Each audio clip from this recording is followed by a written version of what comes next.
I'm here today with Kathy Fields, who was the owner of Crafty Yankee in town, one of my favorite gift shops, especially around the holidays. I loved going in there. You could get anything you wanted for friends in particular. That's what I shopped for. It was always beautifully wrapped. It was my favorite place. And we're just going to talk to her about her experiences working in town. And um, so, Kathy, tell me what inspired you to start Crafty Yankee? Okay. Well, I didn't start it. Oh, So okay. that's one piece of information. There My you go. whole background has been in my life has been in the department stores. And when I worked for Macy's, I worked for Talbot's. I was working in St. Louis for Dillard's. I was in New York City. And when I married this wonderful man from St. Louis, Richard Fields, who has lived here probably like 50 years, we Mhm. decided that after we sold our place in New York, I would find something to do in Lexington. And Okay. Carla Portman and Kate Beatty and Dottie Simpson, who are now long retired, they started Crafty Yankee. And they Okay. started it as a holiday craft fair in one of their houses. And then it moved to the little red house on Muzzy Street. And then it moved to the space where we are now, which at that time was Boston Federal Savings. Okay. Well, it's TD Bank. So I've had the store 26 years. Okay. It's been amazing. And when you take on a neighborhood store, especially when you haven't raised a child here, my husband, his daughter was already 17 when I came into their life. So I didn't know people from the neighborhood or the schools. Right. When you plop yourself into a store, you're going to meet everybody. You're going to Hmm. meet the customers. You're going to meet the other shop or business service owners that work down the street. Then you get yourself on some committees so you can meet more people. Hmm. Then you jump on town meeting. I've been on town meeting, I think 10 or 11 years. Okay. And it's just been a wonderful experience to be able to pull from all the different corners of Lexington into my little shop. And the shop was just always meant to be friendly, welcoming.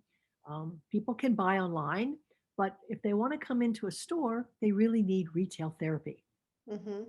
And that retail therapy is, talking and engaging with another human being, somebody who really isn't trying to sell them something, who all of a sudden, if they engage well, they're shopping with you.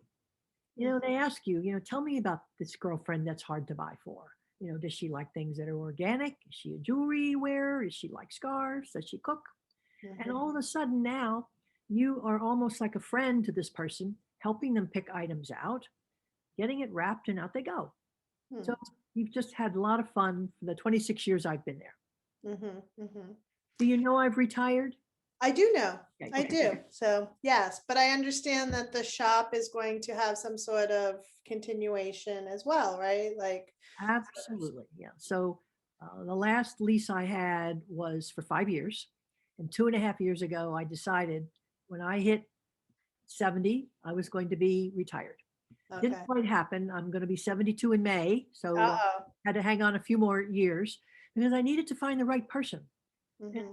Beth, what the option was to close it and walk away and have it be empty and have the landlord, who also is a long-term Lexington resident, Todd Cataldo, struggle to find the right fit for that beautiful space. Hmm. As you know, the space sits diagonally across from the visitor center, which has just been remodeled. Hmm. It's drop dead gorgeous, but we haven't had any tourist spots or enough tourists to enjoy it. It's true. So we certainly weren't going to have another bank in there. TD Bank is next door. Hmm. Weren't going to have a nail salon. There's one of those on the other side. Hmm. Not going to have a coffee shop or Dunkin' Donuts Or a or a realtor. realtor or anything. So Right. a woman that I have been buying from, who owns her own repping business. I've known her for 20 years. Her name is Melissa Robbins. I sort of strong harmed her and her 23-year-old daughter, Madison. I said, look, you've got this great repping business. You represent women artists that have jewelry and scarves and handbags. And I've been buying from you all these years. Hmm. Wouldn't it be great to also have a store? Mm. And the daughter, who's just got out of college and was getting her master's online, I think just the light bulb went on in her head and she was so excited. And I think she's the one that really talked her mom into this. Nice. So I've been training them. We have a very robust computer system, so they're buying new merchandise. Okay. Store is getting refreshed. It's going to have a really nice, it's a laminate floor, but it looks like gray, beautiful wood. Mm. Going to get new paint, new LED lighting, and the fixtures. A lot of the heavier fixtures that I had in the store are being replaced with things that are a little lighter, airier. I don't want to say the store is going to be a gallery, not at all. It's still going to be a gift shop, but I think it's just going to have a little more gallery appearance. Nice, nice. They're keeping the name. They're going to do everything they can to follow all of the charitable and community efforts that we put forth. Mhm. So we're all excited.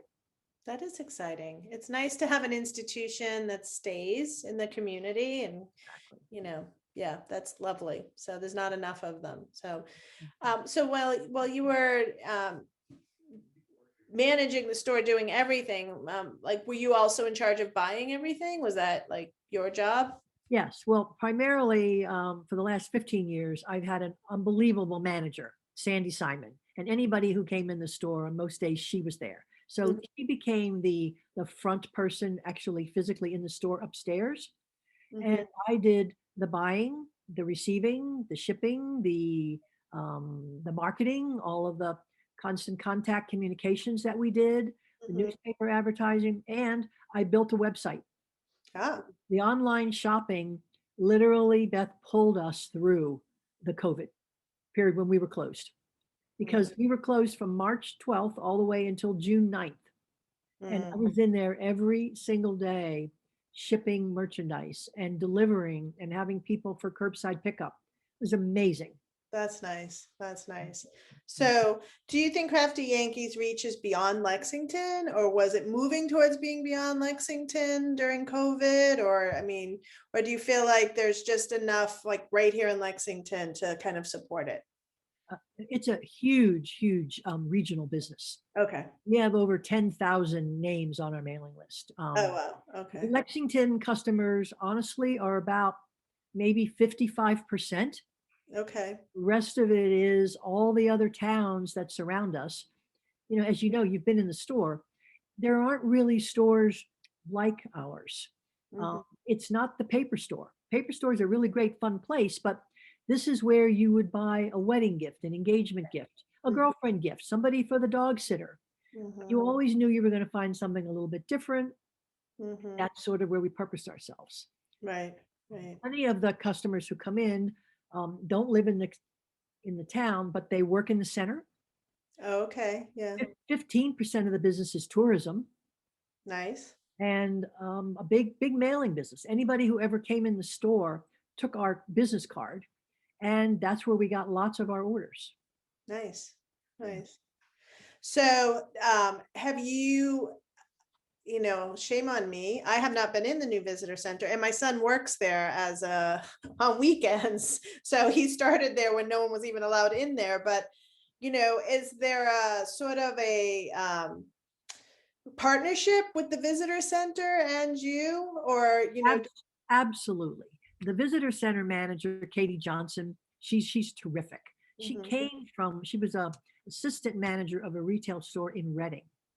So she understands retail, she understands customer service. Mhm. And when she first came on, I mentored her in Ah, just understanding what was happening in the center and who to go to. She works for the town. So you're sort of in a government hierarchy, but that's not wide enough to really meet some of the other business owners. mhm, And mhm, she's so warm and welcoming. And we shared some products. Sometimes if we found a wonderful Lexington themed item and mhm. they needed a minimum of 100 pieces, Katie would buy 50 and I'd buy 50, Oh, nice. and we would send people back and forth. There's not a lot of crossover.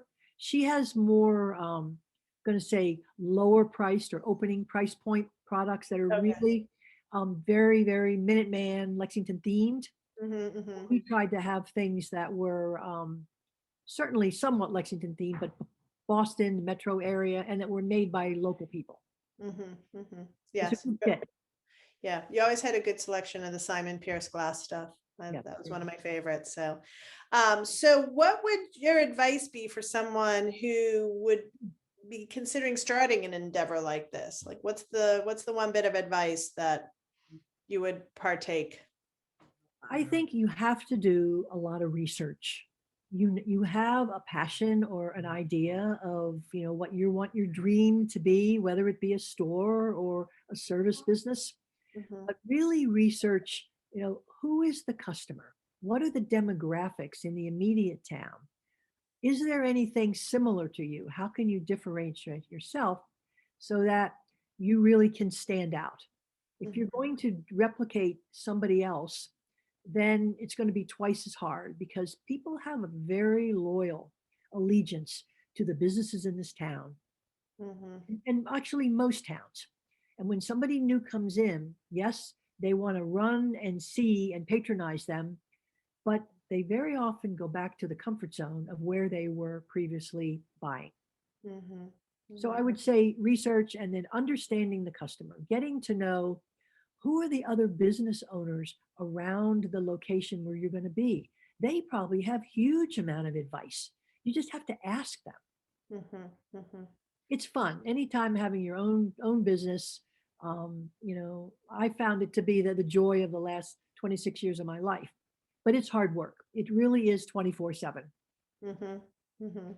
And I'm I sure can- your business is too. It's 24/7. 24/7. Yep. We're never shut. You're So, dealing with customers, and customers are people just like us, and right. they have demands on their life, whether it be, their children, their siblings, their family. So you got to plan on that 24/7. Be flexible. And what do you think you're going to miss the most? I think I'm going to miss the everyday communication with the cohort group of customers that came in frequently. Mhm, mhm, I mhm. don't plan on disappearing. I live here. Right. I live up on Fallen Hill.